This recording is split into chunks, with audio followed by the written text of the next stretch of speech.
سلام دوستان، حالتون چطوره؟ خوش اومدید به یک آموزش دیگه. تو این آموزش قصد دارم که بهتون بگم چطوری بتونید به اکانت چت جی پی تی پریمیوم و کنوا پرو به صورت موقت و رایگان دسترسی داشته باشید. فقط قبلش بگم که این آموزش بیشتر به درد دانش آموزها و دانشجوها میخوره که میخوان به صورت موقت و رایگان به قابلیت های مثلا حالا چت جی پی تی پریمیوم دسترسی داشته باشن.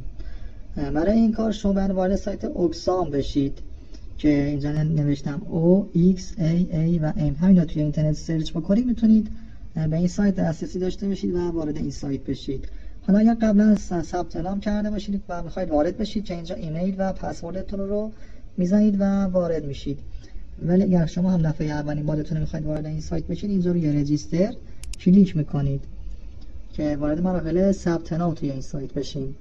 خب اینجا ازتون اسم کاملتون رو میخواد، یک ایمیل، شماره موبایل و پسوردتون که شما میتونید اصلا از یک اسم فیک هم استفاده بکنید اگر نمیخواید از حساب خودتون استفاده بکنید. حالا من اینجا از یک ایمیل فیک استفاده میکنم. میتونید توی اینترنت یک ایمیل فیک سرچ بکنید، وارد یک سایت ایمیل فیک بشید و ایمیل فیکش رو کپی بکنید.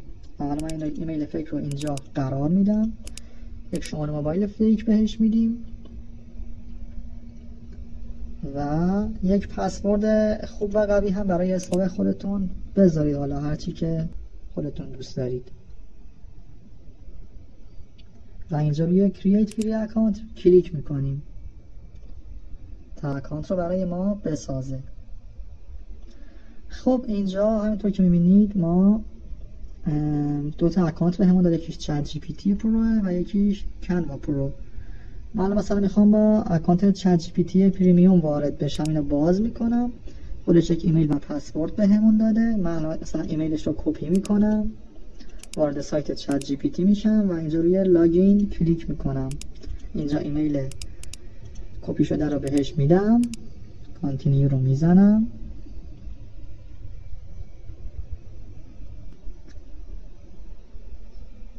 خب اینجا از ما پسورد اون ایمیل رو میخواد که پسوردش هم همینجا هست، کپی میکنم، اینجا قرار میدم، کانتینیو رو میزنم. توجه داشته باشید که حتما برای ما فیلتر شکن این کار رو بکنید. خب اینجا میگه که آقا من یک کد فرستادم به این ایمیل، کد رو به هم بده. وارد سایت همون اوکسام میشم، اینجا خودش یک لینک به هم داده، گفت آقا لینک میره، کد میره به این لینک. من این لینک رو باز میکنم تا کد رو ازش برداریم. خب اینجا همونطور که میبینید کدهای زیادی براش ارسال شده و من احتمال میدم که کدی که ما میخوایم این باشه. اینو من کپی میکنم و اینجا قرار میدم، کانتینیو رو میزنم ببینم قبول میکنه. بله، خیلی خوب، ما موفقیت وارد سایت چت جی پی تی شدیم و حالا به اکانت پریمیوم به صورت رایگان دسترسی داریم. البته الان توی اکانت فری این اوکسام هستیم. برای اینکه بتونیم به اکانت پریمیوم دسترسی داشته باشیم، اینجا روی اوکسام نوشته پرسونال اکانت، این گوشه کلیک میکنیم و میذاریمش روی خود اوکسام که وارد خود اکانت بشه و الان من به اکانت پریمیوم دسترسی دارم. همونطور که میبینید اکانت پریمیومه.